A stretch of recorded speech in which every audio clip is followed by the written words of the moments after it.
Hi Pisces! This is Pisces Hub. Welcome to my channel. So for today's video, gagawa tayo ng daily reading for Pisces sa araw na ito gamit ang ating The Keeper, the Fortune Telling card. Okay, so alamin natin kung ano yung mga posibleng mangyari for Pisces sa araw na napanood nyo ito. Okay? Reminder lang po na ito ay general reading po. So pwede pong mag-resonate sa'yo, pwede pong hindi. Pag hindi po tugma, huwag pong ipilit, okay? And this is a timeless reading. So, kahit anong araw, buwan, taon mo ito napanood, Pisces, basta mag-resonate, take lang. Again, pag hindi, huwag pong ipilit, okay? And welcome po ang lahat ng gender, babae, lalaki, LGBT, ay pwede po sa feminine or masculine cards.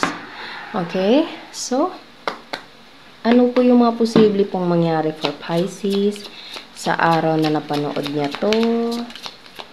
Ano yung mga posibleng mangyari for Pisces? Mga gabay, mensahe, thoughts. So, there is someone na nag-iisip sa'yo, Pisces, or ikaw yung nag-iisip to someone. Kasi nakikita nyo, meron tayo dito masculine energy na nakatingin siya, iniisip, ayan o, thoughts, dito sa feminine energy. Or pwede pong vice versa po, okay? So, there is someone na nag-iisip. It's either siya yung nag-iisip sa'yo or ikaw yung nag-iisip sa kanya.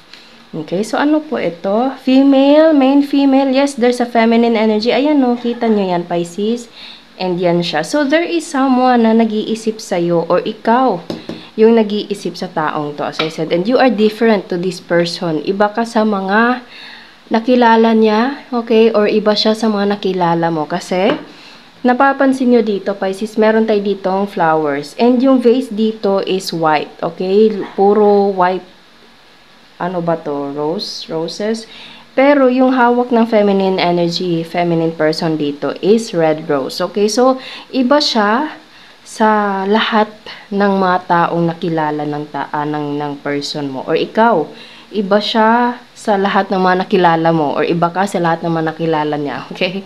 So, yeah, there's someone na nag-iisip sa'yo or ikaw yung nag-iisip sa taong to. So, ano pa po yung mga posibleng mangyari for Pisces regarding with this person na nag-iisip sa kanya o iniisip siya.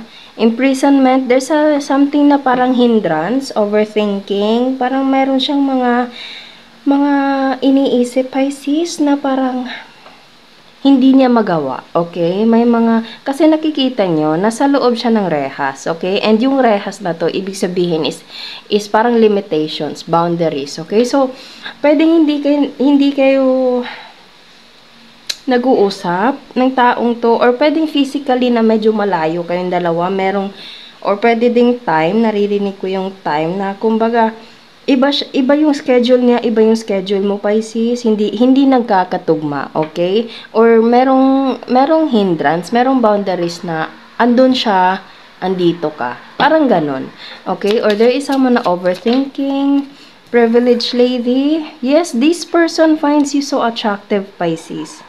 Sobra, okay? And yun yung parang palagi niyang iniisip. You are the privileged lady to this person. Okay? Nakikita niya na you are so attractive, alam mo yun, presentable ka sa ibang tao, nakikita ka niya, pwede sa social media, in person, alam mo yun, parang merong sariling ring light, okay? Or nakikita mo siya na parang masaya, okay? Para pong ganon. So, kahit ano man ito, this person or you finds the other person so attractive or so pleasant to look at, okay? So, ano pa? Sige pa. This is so interesting. Bakit merong pag-iisip? Bakit merong hindi magawa? Bakit po? Ano pa yung mga posibleng mangyari po? Kuha siguro tayo ng saglit lang. Etong dalawang to. Gamitin muna natin itong The Mystic Red Rose Oracle cards. Saglit lang po. Ayan. So, ano po yung mga posible pang mangyari for this person na iniisip ni Pisces or nag-iisip sa kanya? Ayan. Oh, so there's a ship, Pwede merong connection sa barko, Pisces. Okay? Pwedeng ito yung rason kung bakit parang hindi, pwedeng meron kang karelasyon, Pisces, na nagtatrabaho sa barko, or pwedeng ikaw po, okay? Or pwedeng merong connection sa barko, or kung hindi naman, there's something na parang cutting ties, ayan, cutting ties. Pwedeng hindi ka nag-uusap ng taong to, or parang merong naputol na connection sa inyong dalawa, pwede pong ganon, kaya siguro merong imprisonment, okay, or this person feels like you're moving on, or you feel like this person is already moved on, okay, and then there's a receive what you need, progression, and arriving. So it's either merong darating or merong umalis, okay, or merong naputol, or pwedeng this person iniisip mo na parang naka-move on na ito. Pwede pong ganon. Okay. So, ano pa? Yung ayan. Yes, this person really misses you, Pisces. Tinitingnan niya yung pictures mo, or tinitingnan mo yung pictures ng taong to. Ayan, nakikita niyo picture. And then dito, meron din tayo ditong picture, Pisces. Okay, so meron connection sa photos. Pwede sa social media, feel ko.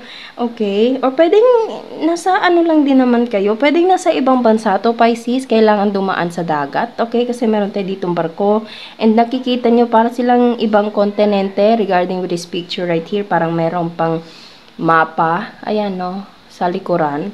So, pwedeng ito ay medyo malayo, Pisces. Nasa ibang bansa, pwede din. Or nasa ibang city lang din, okay? Basta this person always looks or looking at your picture, Pisces. Or ikaw. Ikaw po yung palaging nakatingin sa picture ng taong to. And this person misses you so much, okay? Looking at pictures, missing you, nostalgia, making new memories. So, this person feels so love towards you. Mahal ka ng taong to. Okay? Mahal ka ng taong to kasi meron tayo dito nasundan ng unconditional love, self-love and wholeness, affection and attraction, selflessness. Okay? So, this, yun, parang, hindi pwedeng meron kayong distansya ng taong to. It's either emotionally, physically, okay, or pwedeng both. Okay, pero this person misses you so much. Tinitingnan niya yung picture mo, at tinitingnan mo yung picture niya, Pisces. And andun yung love. Andun yung love between the both of you. Or this person, mahal ka ng taong to. Or mahal mo siya, Pisces. Okay?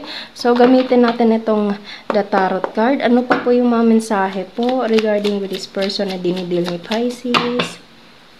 Ano pa yung mga posibleng mangyari regarding with this person na nag-iisip kay Pisces, saglit lang.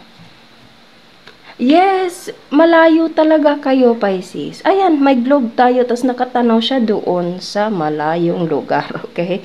Tapos nakatanaw siya doon sa parang may karagatan doon.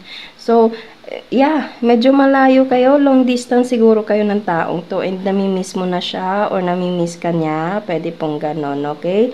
Kaya siguro meron tayo ditong imprisonment, which is the distance between the both of you. Yun siguro yung sagabal, Pisces, para sa pagmamahalan yung dalawa, okay? Or this person really wants to take a step or action towards you, and meron connection sa traveling or parang paggamit ng barko, okay? Basta merong ibang lugar. And this person thinking so much, thinking about you. Okay? So, ano pa po yung posibleng mangyari po for Pisces regarding with this person na dinidil niya, yung taong nag-iisip sa kanya, ano pa po yung mga posibleng mangyari po? Meron pinaplano tong taong to, Pisces. Meron talagang, yung ano dito, yung bottom of the reading natin dito, is meron tinitingnan.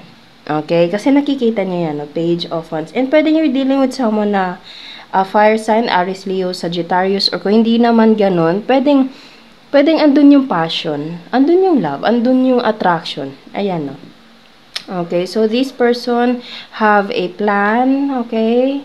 Or pwedeng ikaw, may plano. Okay, pang long term, nakikita niyo yan. Ayan, no, nakikita niyo, meron siyang hawak na wands. And, anong tawag doon? Yung parang inuusisa, yung parang mini-make sure niya na tama, maayos. Pwede pong ganon, okay? Or kung hindi naman, wala pa namang plano or something like that, this person always looks at your picture, Pisces. Or ikaw, tinitingnan mo yung picture ng taong to. And this person feels so love, okay?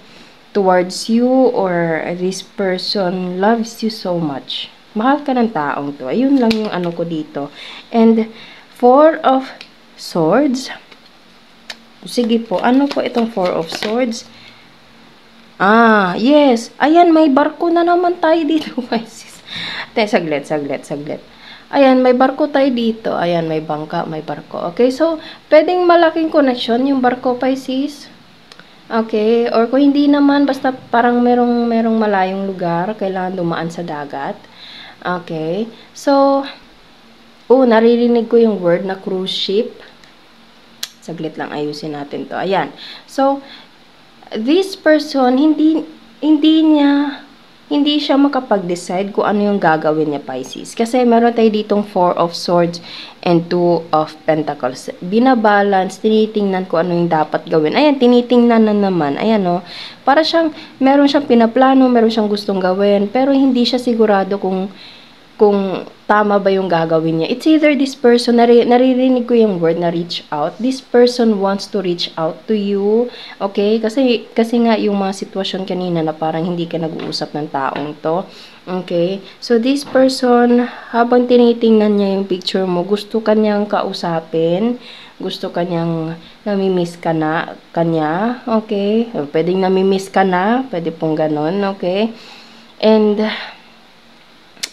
pag gusto niyang mag-reach out sa'yo, Pisces, pinipigilan niya yung sarili niya, which is this, Four of Swords. Parang pinapahinga niya muna, parang this person kasi is parang alam niya kung paano niya kontrolin yung sarili niya. Alam niya on how to control his action or her action, Pisces. Okay? Hindi siya impulsive na, alam mo yun? Okay? Kaya, iniisip niya, binabalance niya kung ano yung mga dapat gawin po. Okay? So, there's a big possibility of this reading na para siyang love. Mapapag-ibig, mapa-relationship, mapakaibigan, mapa-family member, pwede po to. Okay? So, yun po ang ating reading for Pisces sa araw na ito. Naway nagustuhan nyo po. Huwag niyo po sanang kalimutan, Pisces, na mag-like at mag-subscribe po sa ating channel and click the bell button para ma-notify po kayo sa next videos na i-upload natin, okay? So, thank you, Pisces, and God bless!